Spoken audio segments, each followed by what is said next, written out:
session over at because of their very diligent efforts. It's a really encouraging thing to see the students getting together and organizing something like this. And keeping in mind the present times, the very uh, troublesome times being faced all over the world as well as our country, I thought of keeping the session to be something different other than just a simple lecture, which might sound a little boring at present because I will be the main one who would be talking most of the time. So what I thought of keeping it as something visually rich talk, which would also mean that I would be switching off from this the video, and I will put through some visuals which I could manage to put together for this lecture. Now, when we speak about sequential storytelling, the idea of today's time, it's a word that is often described to sound quite heavy, big, but what does it really mean that that when we are talking about narratives which connects the disciplines of history and oral traditions as well as modern popular culture? Uh, we are talking about a form of narration, a form of literature, which is very heavy in terms of visual content. And by this, I mean that probably there might not be ever a need for black and white text at all. And the literature, the visual content of the literature is so enriching that it itself conveys the message perfectly and absolutely in a very lucid manner. And something that often is credited to start and often is mentioned to have begun almost a century ago, and credited that a single person coming from a century back in US by the name of Will Eisner, the beginning of 20th century, a very significant graphic novel artist, is often credited to have begun this format of sequential storytelling. However, when we look at the bigger picture, it is much, much larger. And a single person or a single individual cannot be thus given credit for this. The simple reason being that sequential storytelling, frankly speaking, incorporates a lot of disciplines like art, architecture, sculpture, archaeology, a very significant aspect of history thus, and often ignored areas of folk traditions like folk art as well as oral traditions. Now, when we keep this in focus, that a platform which incorporates so many things, so many disciplines together, we has been something, sequential storytelling has been something which takes into consideration a huge gamut of oral traditions from around the globe, like folk tales, mythology, fables, etc. And this is often ignored that all of these parts, all of these names which I just mentioned right now, forms a very significant part of non-written literature, that is intangible cultural heritage, from different parts of the world. Thus, this is a platform on which several disciplines converge. And through oral traditions, sequential storytelling takes the literature, the oral literature, very, very closer to the masses. Why? Because it is a literature that originates from the masses. It has been created by the masses, and it keeps on echoing or reverberating across the masses down the course of century. And you know, they are, because they are oral traditions, they are handed from generation to generation, and that's how they survive across centuries. There was no need to pen them down. Yes, you get books nowadays, but they have been handed down across generations orally, and that is how the literature has survived. Now, these literature examples are huge and diverse. And on this note, I would like to switch over to my PowerPoint. Just give me 1 second, please.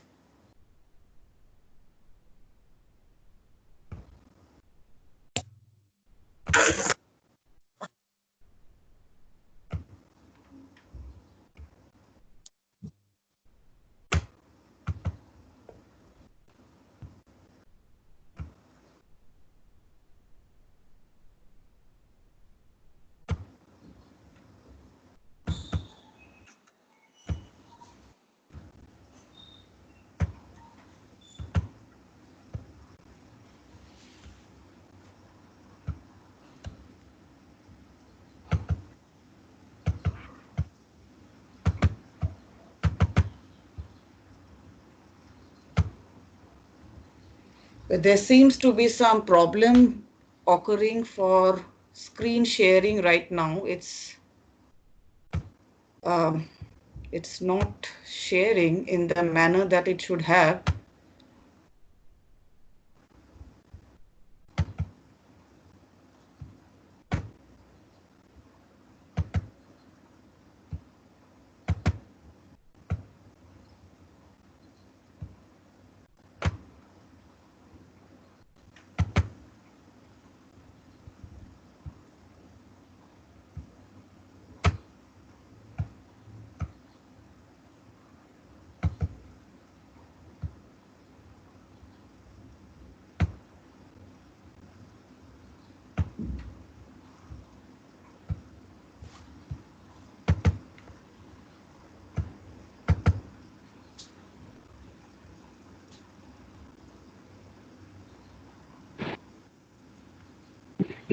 Ma'am, can I help you? Yeah, can you help me? I'm trying to put it into the screen sharing mode, but it's not. I think earlier that window, that the start button and other menus were visible. At that point, you were entering into that screen sharing mode. I think so. Okay. So you are telling me to, okay. Now, if I press Yes, on yes. share Now, screen, okay, yes. Now you are entering in that screenshot mode. yeah, but it Screen is sharing not, mode. Yes. the screen sharing is not taking place. So Okay. uh,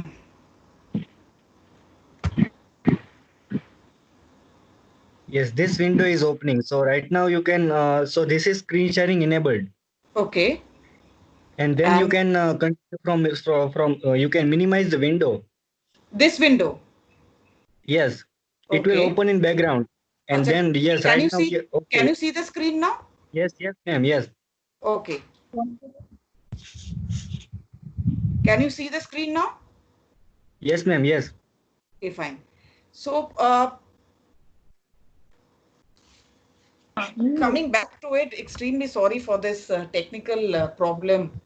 But going back to the topic, yeah, can you hear me and Yes, read the ma'am. screen? Can you? Yes, ma'am. Yes, ma'am. Yes, Yes. ma'am.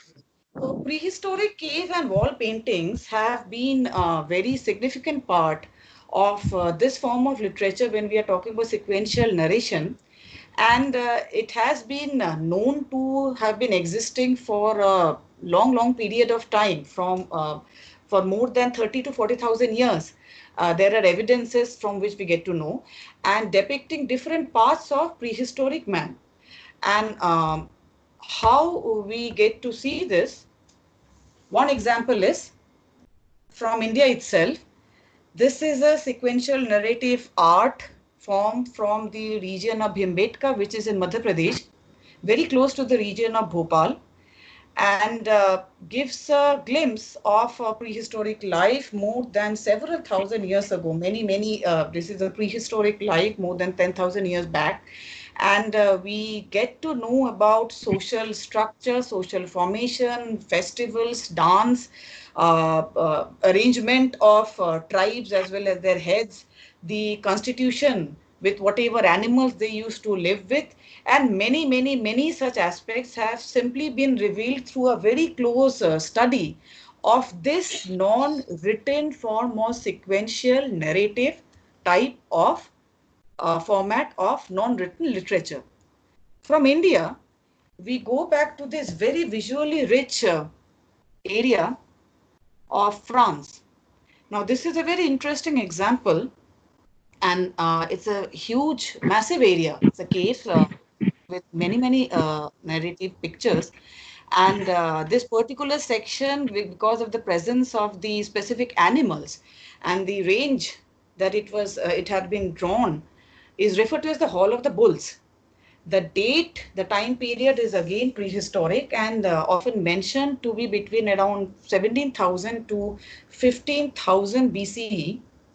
And this visually enriching area also takes us to other corners of the same massive cave area in France called as Lascaux, and through which we can get to know about the presence of certain flora, fauna, their lifestyles, what incorporated and what and how they used to live, and practically look around and see. It's almost like a photograph being put up on the on a series of photographs, just like making a film in today's time. A film being printed on the wall and which has been preserved, and thanks to the modern preservation and conservation technologies, they have stayed alive for us to see. Now, coming down in line, there are many such other examples from different parts of the globe that we can look into that speaks about this non-written form of literature, which are visually very, very enriching, doesn't really need much of writing to explain its existence. And each one of them have been depicting a very serious and significant section of socio-cultural, religious, or even political parts of the past. One such example is this thing from which follows. There are many such examples from Egypt. Now, this particular example comes as known as the Book of the Dead, which was not written in a day or two or even across a century, but it was taken over 1,000 years for the entire thing to be written down. And thus the time phase of around 1550 to 50 BC. And this Book of the Dead, what did it really look into? Now see the very clear panels. You can see the panels on the top, you can see the panels at the bottom.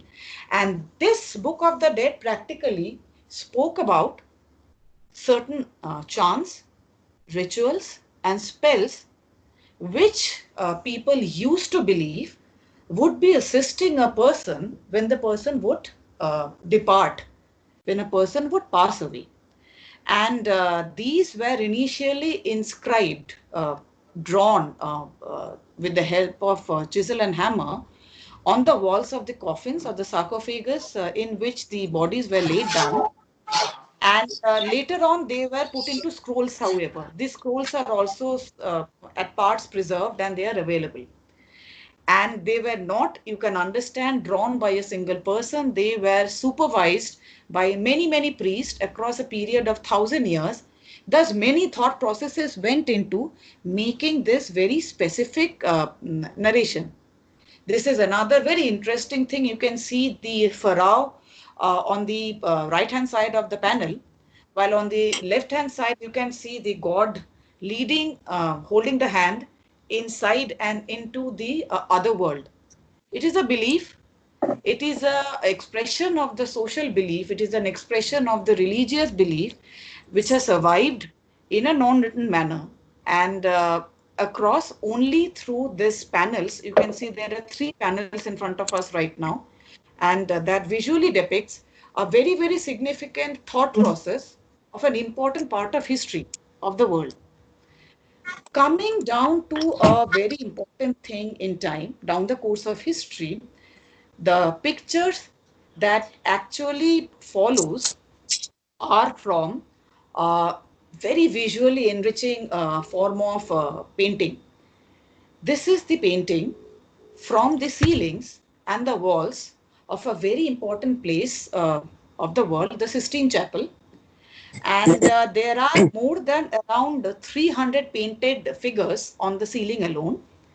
These are sections and parts from the Bible, different stories from the Bible, oral traditions from the Bible, mythological stories from the Bible, and particularly drawn by this very famous painter, Michelangelo, dated to the 16th century. The following slides, this depicts a larger area of the Sistine Chapel, narrative storytelling, and thereby the entire viewpoint that speaks about stories without any form of being depicted through any dialogues or text, but nevertheless very important part of as oral traditions which has been surviving across through centuries, many, many centuries. This entire thing actually made Michelangelo paint more than 5,000 square feet of frescoes. So you can imagine, and many hard days and nights and labors went into creating this entire magnificent thing that stands in front of us right now. And thus, when we thus speak about sequential storytelling, it is a very important narration of thoughts, expressions, and beliefs, and initially did not really have any format of a higher or a lower form of art. And thus, as you could see, it included a lot of popular folk tales, oral traditions, folk tales, fables, mythology, many of which are even famous nowadays in present times. Nevertheless, over a period of time, things started to change. Within the context of India, this change was seen through a mainstream and not a mainstream form of visual art. Now, more or less in India, the two great epics of the Ramayana and the Mahabharata were mainly depicted through sequential narration in many parts of temples, in many parts of architecture. Here, you can see what is lies in front of you is a small section of the Hazara Ram temple from Hampi, which is in Bellary district in Karnataka, in South India.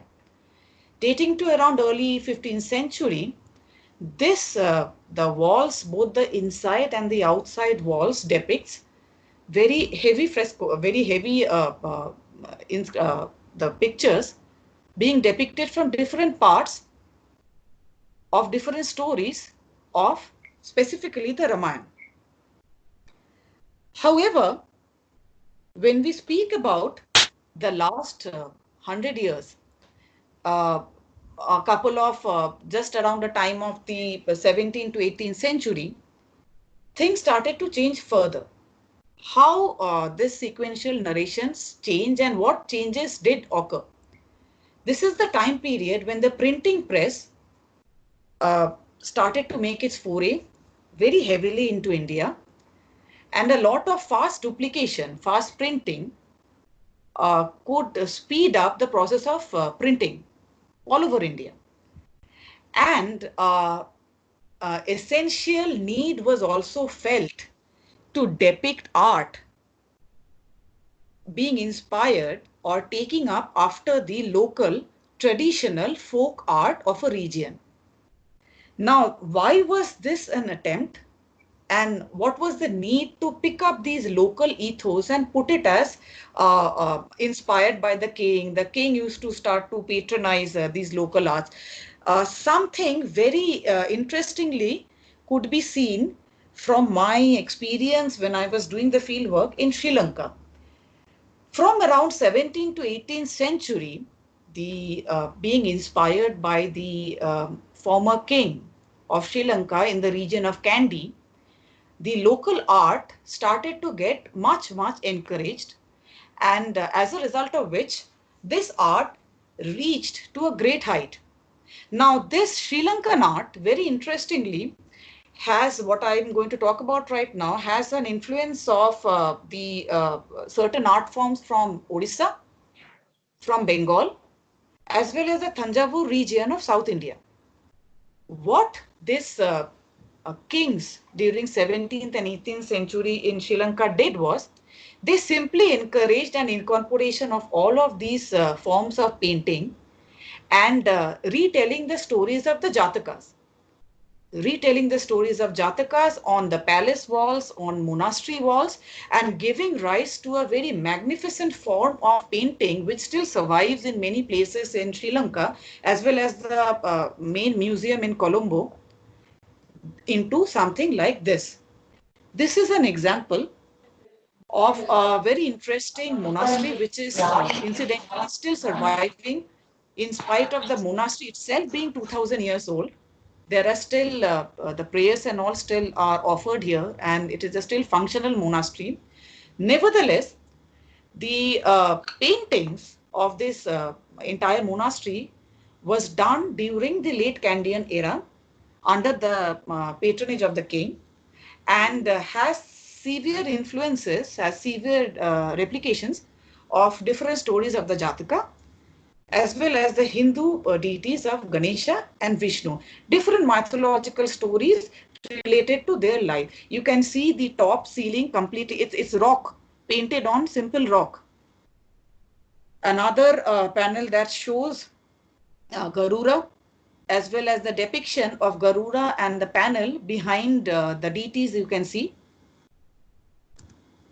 Another one that looks into different forms of, you can see the sequences, the division into each individual section divides up into different panels, and thereby a story of the Jataka.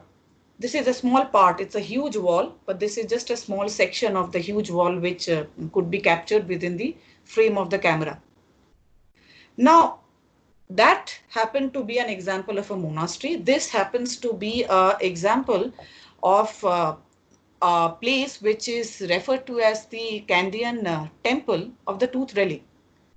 And it was part of the palace of the Kandy, the royal palace once. And there are wonderful frescoes on the walls as well as the ceilings depicting the kingdom, activities, the king, Jataka stories. You can see individuals, you can see the king interacting with people. There are panels on top, there are panels on the bottom. You can see each panel being divided into small sections as the doors and windows.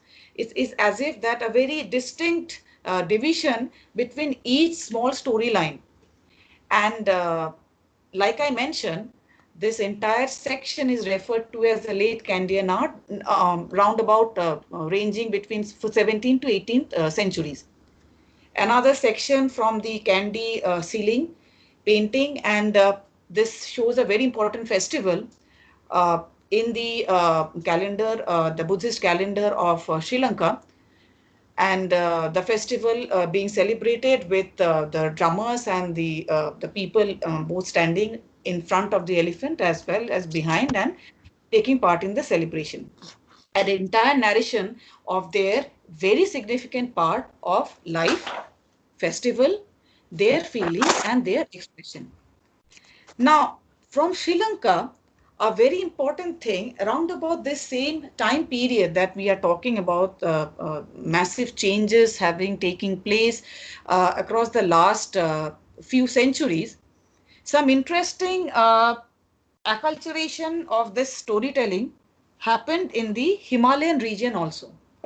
And by the Himalayan region, I mean Nepal, Tibet, and parts of, significantly parts of Bhutan.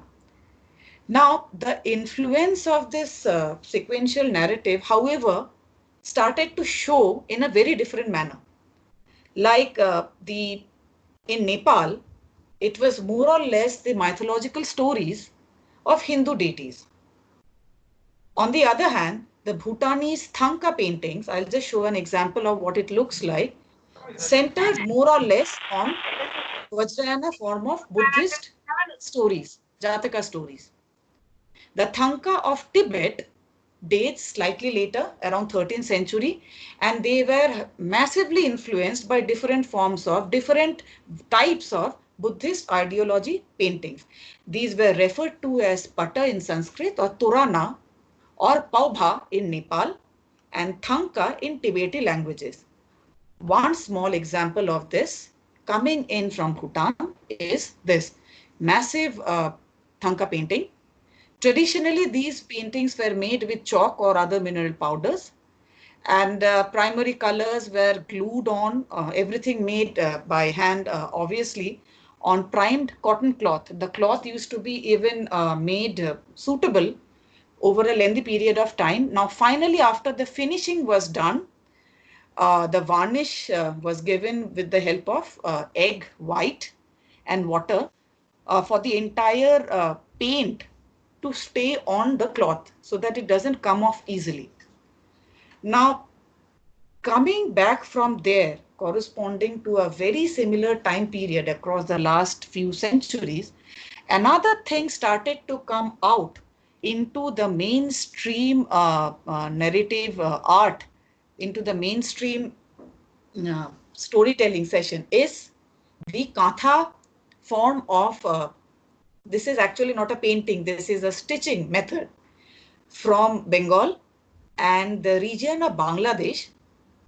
These are practically very intricate embroidery. The tradition is to make quills, very intricate embroidery, which details the lives of human beings, animals, flowers, obviously different types of geometric patterns, and very, very importantly, mythological figures.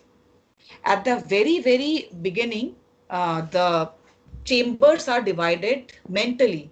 The person who would be doing the stitching mentally divides the chambers into different sections so that the panels are depicted carefully and one can really understand how the story evolves, because you can understand, again, there is no text being used over here. It is only being depicted through visuals.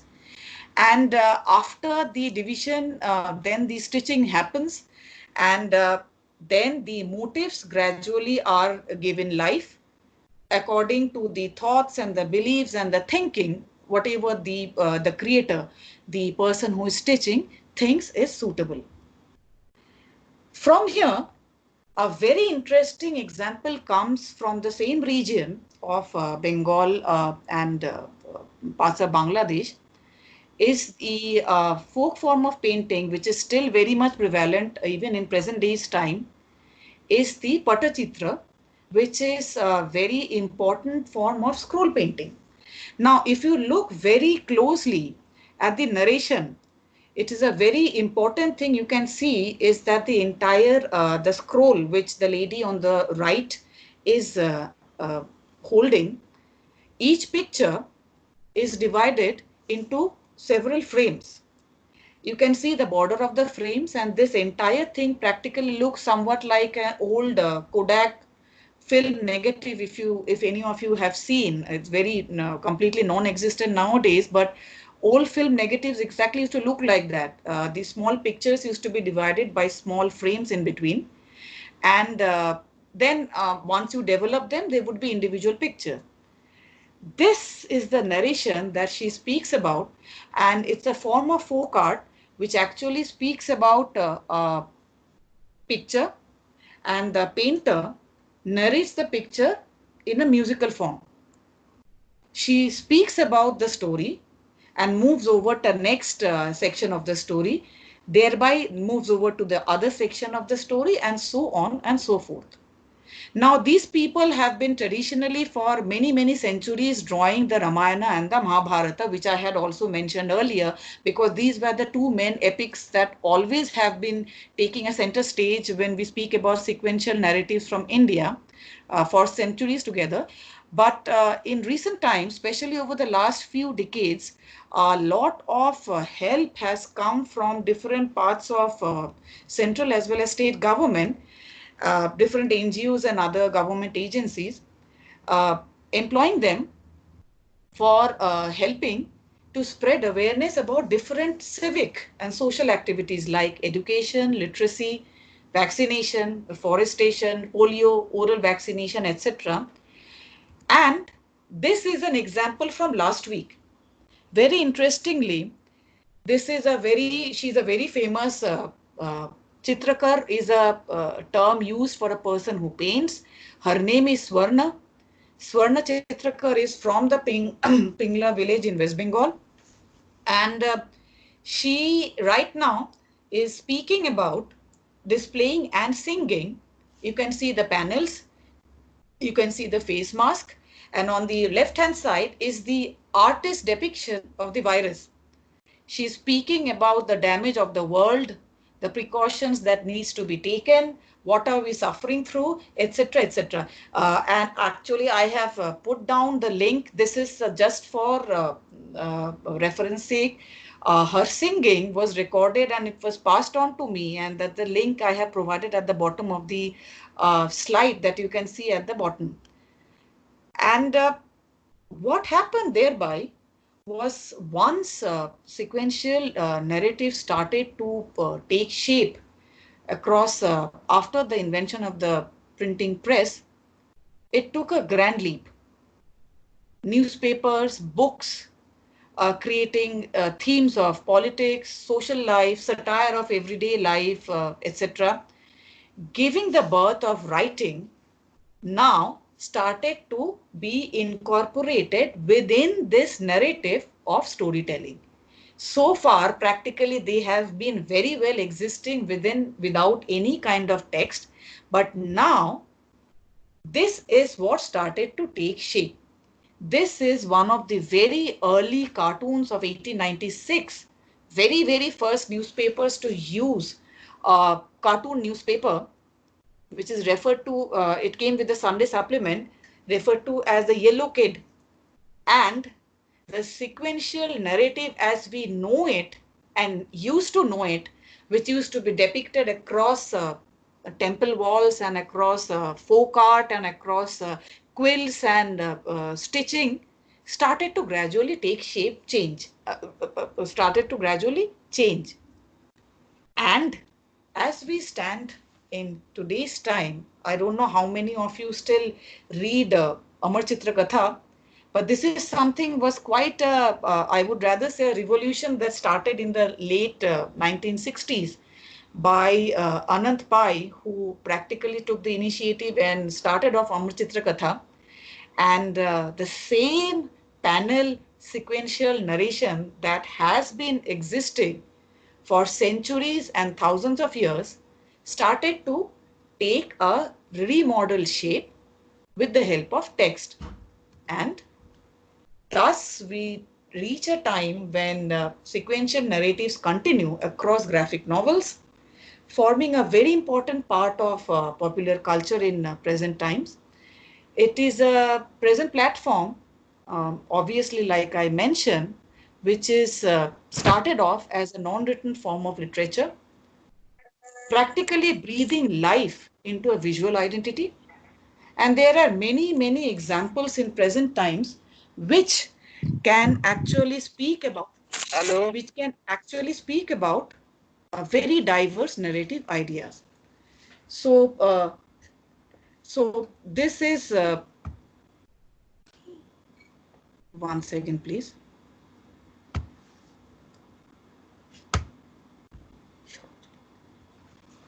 And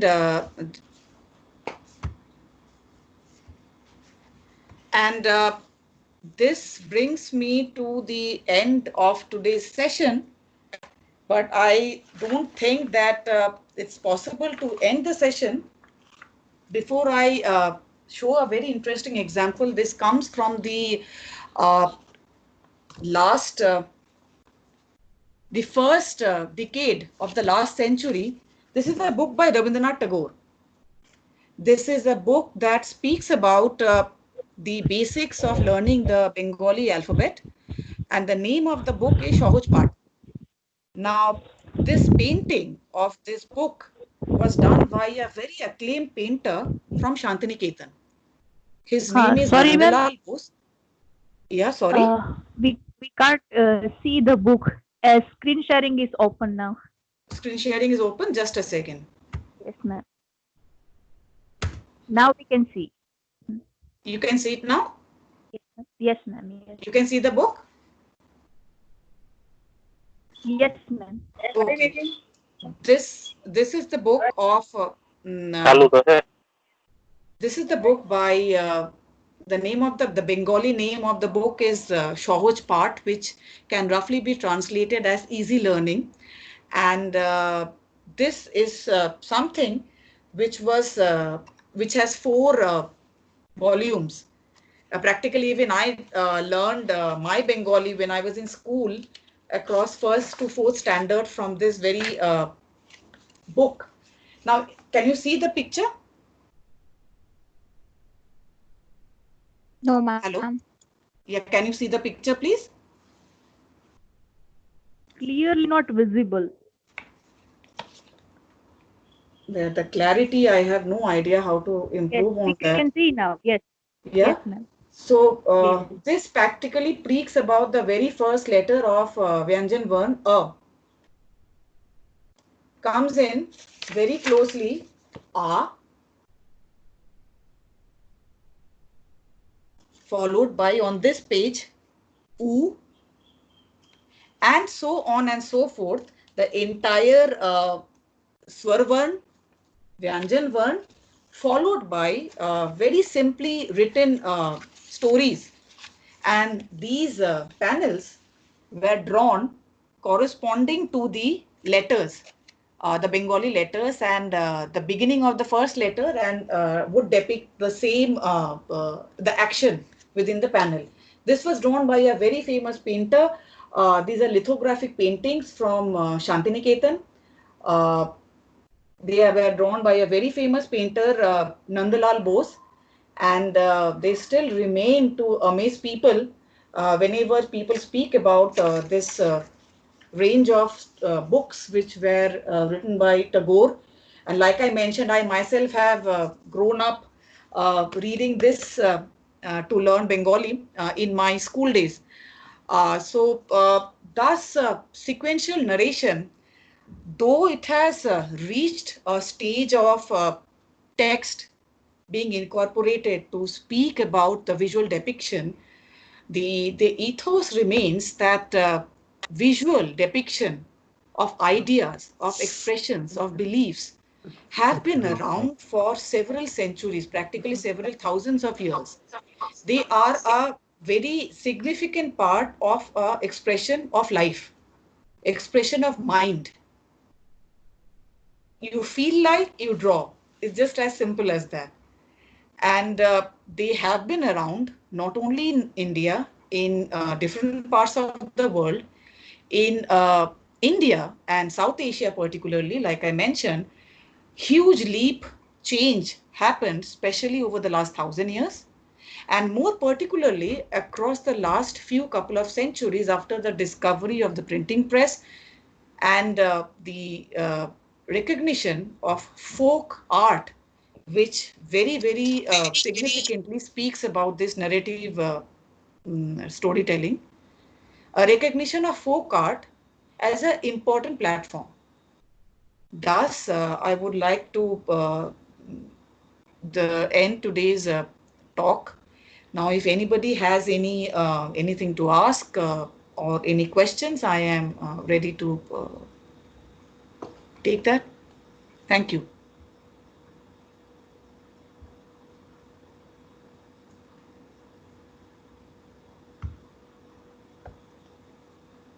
Hello.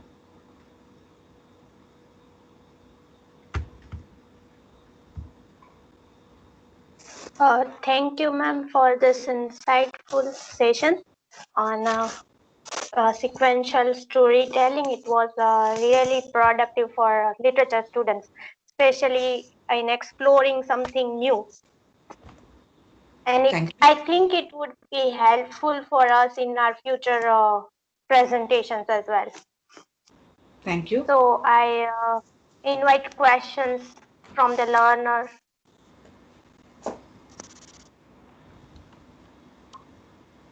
Good evening. A very nice, insightful session. Thanks a lot for inviting us. I have a very simple question to ask. I would like to know a little bit about the Patachitra which you had mentioned in your session. Right. Can you briefly tell us, is it which state it is from? Because I thought that it is from Odisha. I've heard Patachitra is from Odisha. So you please tell us a little bit about that. Yeah. See, Patachitra in India, actually, there are both in Odisha as well as in Bengal, and used to be even some parts of the erstwhile the region, undivided Bengal, if I can say, that is the present country of Bangladesh also. And the difference is that there is also parts of Chotnagpur Plateau as well. And they are all very individually distinct forms of art and sequential art, I would rather say. And the main difference However, I would describe it as the Bengali, not the Bengali, I would say, the Bengal form of Pattachitra painting, which comes from 2-3 districts on the western side of West Bengal, also incorporates singing, like what I mentioned right now, that as they display each frame of the scroll, they unroll part of the scroll, they speak about a frame, and when they speak of the frame, they sing a song, and then they move on to the next frame, and that's how the story progresses. There is no text, there is no written word at all. It is just the song which accompanies the storytelling. Now, Orissa form of Pattachitra is a very rich form of art, very, very rich form of art. And that does not have this depiction. It's not a performative art like the Bengal, the one which I described right now. Over here, the example which I showed right now is is from Mednipur district on the western side of West Bengal, and it is from West Bengal and not the Orissa Pattachitra, uh, which is visibly slightly different. So they are present in 2-3 places. So not only Orissa, Bengal, as well as parts of Chotnagpur plateau also. Thank you for You're your most welcome. additional information.